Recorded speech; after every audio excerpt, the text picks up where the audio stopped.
Bonjour à tous, aujourd'hui on est à Marseille, on est venu voir les amis de la brasserie Zoumaï et on va apprendre à faire de la bière.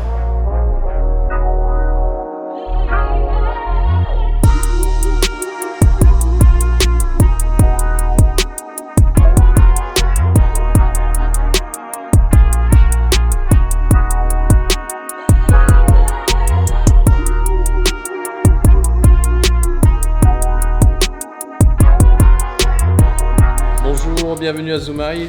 Aujourd'hui on va parler de la fabrication de la bière. Pour la fabrication de la bière on utilise beaucoup de malt, essentiellement du malt d'orge. Donc, quelques mots sur le malt. Le malt ce sont des grains qu'on va faire germer et puis qu'on va torréfier légèrement ou plus. Quand le malt est légèrement torréfié, on a des malts clairs qui vont faire des bières claires. Et quand pour faire des bières foncées, on utilise du malt qui est plus foncé. Une fois qu'on a fait notre choix de malt pour notre recette, on va les envoyer dans le moulin. Donc c'est un moulin qui va aplatir le malt et casser les grains, mais surtout pas faire de farine parce que sinon ça va boucher après.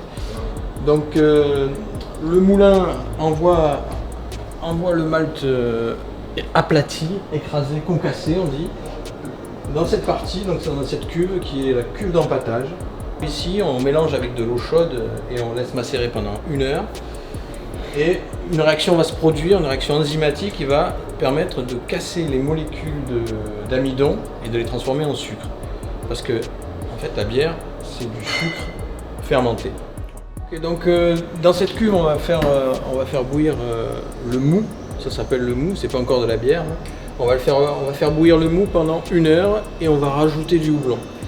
Donc ce premier apport de houblon va permettre de développer de l'amertume et des composés qui vont protéger la bière au cours de sa fabrication et jusqu'à la consommation.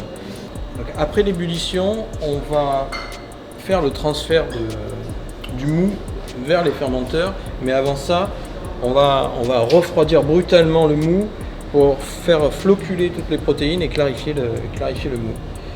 Donc cet appareil permet de récupérer la chaleur de l'ébullition et de la réinjecter dans la cuve d'eau chaude qui est ici. Par la suite, donc, la bière est transférée dans les fermenteurs.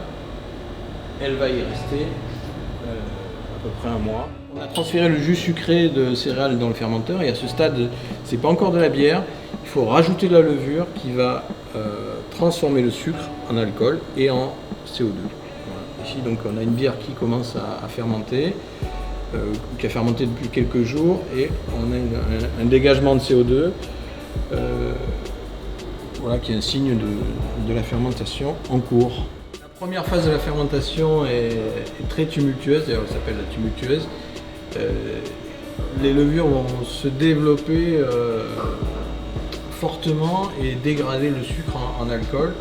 Et petit à petit, le taux d'alcool diminue et donc la fermentation va se calmer. Et on va passer dans une phase plus calme. Donc dans cette deuxième phase, c'est là où on met du houblon à froid dans la cuve. Ça s'appelle le dry hopping. On peut mettre aussi des fruits frais. Aujourd'hui d'ailleurs on fait notre bière d'été, la Pommeg été, et on va y mettre des abricots. La deuxième partie de la fermentation peut durer 3 à 4 semaines. Nous, en général on fait nos bières en 1 mois.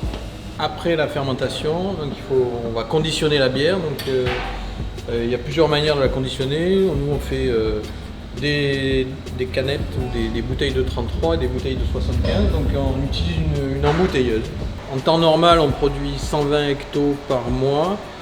Et là, malheureusement, avec le confinement, on est plutôt au tiers de la production, c'est-à-dire 40 hectos par mois, ce qui est déjà pas mal. Donc à la fin de la production de la bière, il nous reste le grain, les écorces du grain qui a été lessivé pour extraire le sucre.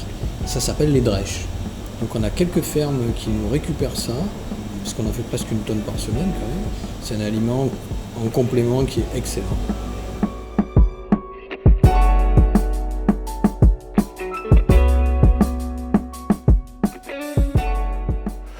Alors bonjour, moi c'est Antoine, je suis le responsable bar de la brasserie Zoumaï. Donc Zoumaï, c'est un brou-bar. Un brou-bar, c'est quoi? Un brou-bar, c'est le lieu où on produit et on vend la bière. Donc c'est-à-dire que c'est un circuit très très court. La bière est produite à 10 mètres de là où on la vend. Donc ici, on a tout le tableau des bières, donc on vend effectivement nos bières en priorité, et aussi les bières invitées qui vont servir pour compléter la gamme, pour qu'on puisse proposer tout un sortiment de bières qui ait une certaine cohérence. En termes de soirée, on organise des concerts, il y a des expositions, il y a parfois aussi des ventes de légumes bio de la région. Les concerts, c'est en général 2 fois par mois, on va dire, en moyenne. Donc c'est des groupes de la région, donc on essaie vraiment de promouvoir l'aspect local. Chez Zoumaï, on peut accueillir environ, je dirais, 150 à 200 personnes par soir. On peut vite avoir la sensation que le bar est bien rempli, surtout quand on est derrière le comptoir. Donc, on est ouvert du mardi au samedi. L'ouverture se fait à 17h30. Si vous arrivez un peu en avance et qu'on est dans les temps, on peut vous servir une pression, il n'y a pas de souci. Après, on essaye de fermer pour minuit, donc le dernier verre, on le sert aux alentours de 23h30. Voilà. Après, ça dépend aussi des soirées, ça peut déborder un peu. C'est un peu à la bonne franquette.